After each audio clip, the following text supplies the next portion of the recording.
મિત્રો આજનો વિડિયો આપણો એ છે કે એક આપણે કોમેન્ટ આવી હતી એને લક્ષી અને આખો વિડિયો બનાવવો છે કે જેથી કરી અને તમને વધુ માહિતી છે એ મળી જાય।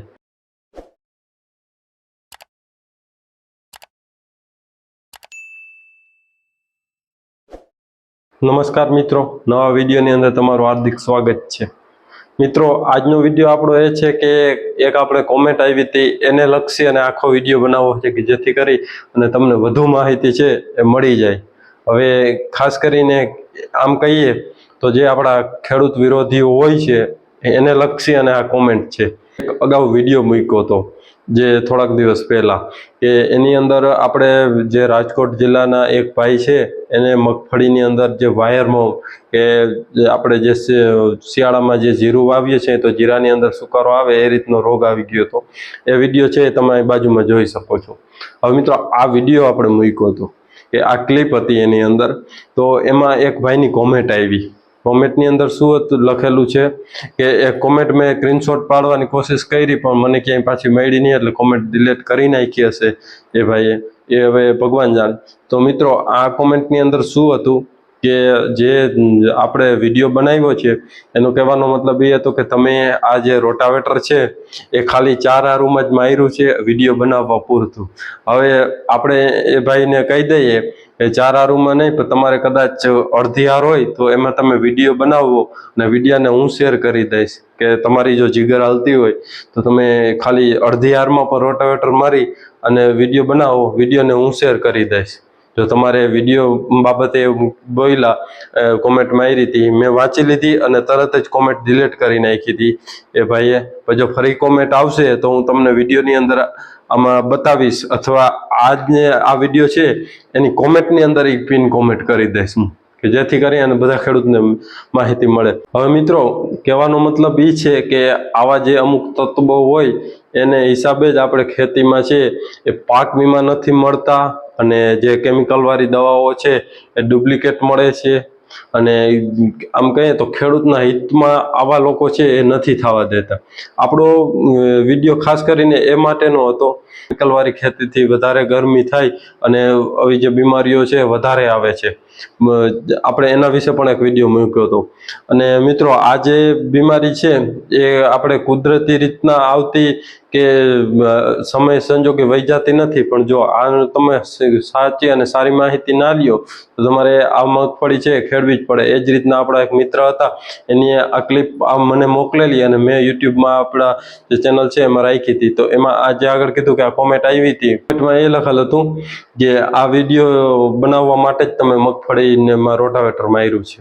મિત્રો ખાસ કરીને કહું તો અત્યારે ચોમાસામાં અનાવૃષ્ટિ કે અતિવૃષ્ટિ વધારે વરસાદ કે દુષ્કાળ વરસાદ થાય તો મને લાગે કે જે આ કોમેન્ટ કરી એવા જ બીજા માણસો હશે કે એમ કહેતા હશે ત્યાં કે જે આપણા પાક વીમાના અધિકારીઓ હોય એને કે આ વિડીયો બનાવવા માટે એક ખેતરમાં વરસાદ કર્યો છે એટલે વિડીયો બનાવ્યો અને આને પાક વીમો ના અપાય। અને બીજી બાજુ એમ પાછા કહેતા હશે કે આ દુષ્કાળ ખાલી એક ખેતરમાં જ નથી થયો, હવે એને એ તો ખબર ના હોય કે વાદળું તો એક ખેતરમાં રોકી શકાય નહીં।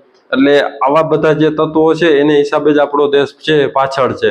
આમ તો આવા વિડીયો ના બનાવાય પણ મેં કીધું ખેડૂત જાગૃતિ માટે આવો વિડીયો બનાવવો ખૂબ જરૂરી છે। કોઈ પણ આપણે કોમેન્ટ આવી આવશે એટલે આપણે એને ખુલ્લેઆમ જ પાડવાનું છે કે જેથી કરી અને એને પણ ખબર પડે જો વિડીયો જોતા હોય તો, અને એ ભાઈ પણ વિડીયો જોતા હોય તો પાછી કોમેન્ટ કરજો એટલે હું તમારો સ્ક્રીનશોટ લઈ શકું।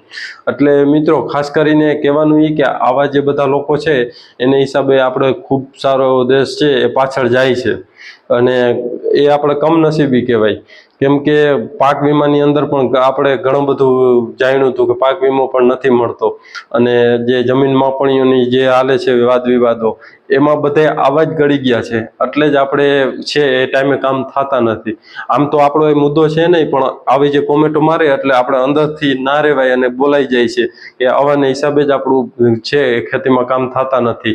એક ઈ છે અને એક બીજી ડુપ્લિકેટો જે કે પેસ્ટિસાઇડ્સની કેમિકલની જે કંપનીઓ એટલી બની ગઈ છે કે આ છાંટો ને આ છાંટો, એ જે ખાસ કરીને સોશિયલ મીડિયાની અંદર ઇન્સ્ટાગ્રામની અંદર તો નકરી રીલું જ પડે છે કે આ છાંટો, એને પૈસા દેતા હોય કે આ છાંટવાનું કયો એટલે અમે તમને એટલા પૈસા આપશું, એટલે એને પૈસા દઈએ ને આપણો છેતરાય છે ખેડૂત જ। મિત્રો આપણે આજ તો બધી ખુલ્લેઆમ જ વાત કરવી છે કે કૃષિ યુનિવર્સિટી હોય મોટી મોટી, એમાં જે લેબમાં જે ટ્રાય કરતા હોય એ જમીન અને જે આપણી જમીનો હોય એમાં એમ કહીએ તો ધરતી ને આસમાનનો ફરક હોય, એટલો બધો ફરક હોય છે. એટલે કોઈ જે લોભામણી લાલચ થી પ્રમોશન કરવું ખેડૂતના હિતમાં હોય તો વધારે સારું, પણ ખેડૂતને ગેરમાર્ગે દોરવાનું એવું પ્રમોશન નહીં કરવાનું કોઈ દી. મને પણ પ્રમોશન ના આવતા હોય પણ આપણે પ્રમોશન કરતા જ નથી. આપણે ઓર્ગેનિક ખેતીની ચેનલ છે એટલે એમાં કેમિકલ વાળો તો વિડીયો ના નાખી શકીએ, એ તો એને ખબર હોય, પણ એ એમ કહે કે તમે ખાલી ઉભો ને તમે અમારી ચેનલમાં બોલી દો, તો આપણે એવા પૈસાને શું કરવા છે, બરોબર? એટલે મિત્રો ખાસ એના માટેનો જ વિડીયો હતો.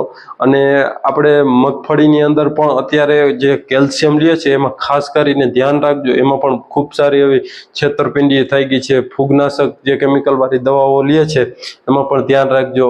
જે આપણે જામનગરનું જે ધ્રોલ છે ત્યાં પણ પકડાણી હશે, ઘણા બધા ખેડૂત મિત્રોને ખબર હોય તો, કે ડુપ્લિકેટ નકલી દવાઓ, પણ આવી દવાઓથી સાવધાન રહેવું. જે આપણે જરૂરી અને ભરોસાપાત્ર હોય એવી દવાઓનો ઉપયોગ કરો. પણ આમ તો કહીએ કે જો કેમિકલ વાળી દવાઓનો ઉપયોગ ના થાય તો બધાયથી સારું. અને ઓર્ગેનિક ખેતીમાં આવો, ઓર્ગેનિક ખેતીમાં સારું ઉત્પાદન છે, ખર્ચ વગરની ખેતી છે, અને એમાં પણ સારું સારું એવા રિઝલ્ટો આવે છે. અને ઘણા બધા ખેડૂત મિત્રો એમ કહેતા હોય કે ઓર્ગેનિક ખેતી કરવી અઘરી છે, તો ઓર્ગેનિક ખેતીની અંદર તમારે જે પણ વસ્તુ બનાવવી હોય એ તરત બની જાય અને રિઝલ્ટ પણ આવે છે. એ કઈ રીતના મિત્રો? આમ હાલવું પડે 15 દી વહેલું કેમિકલ વાળી ખેતી કરતા, કેમ કે જો તમારે પોટાશ જોતો હોય તો પોટાશ આંકડો છે એ પોટાશ છે, એને તમે કટકા કરીને પલાળી નાખો એટલે પોટાશ.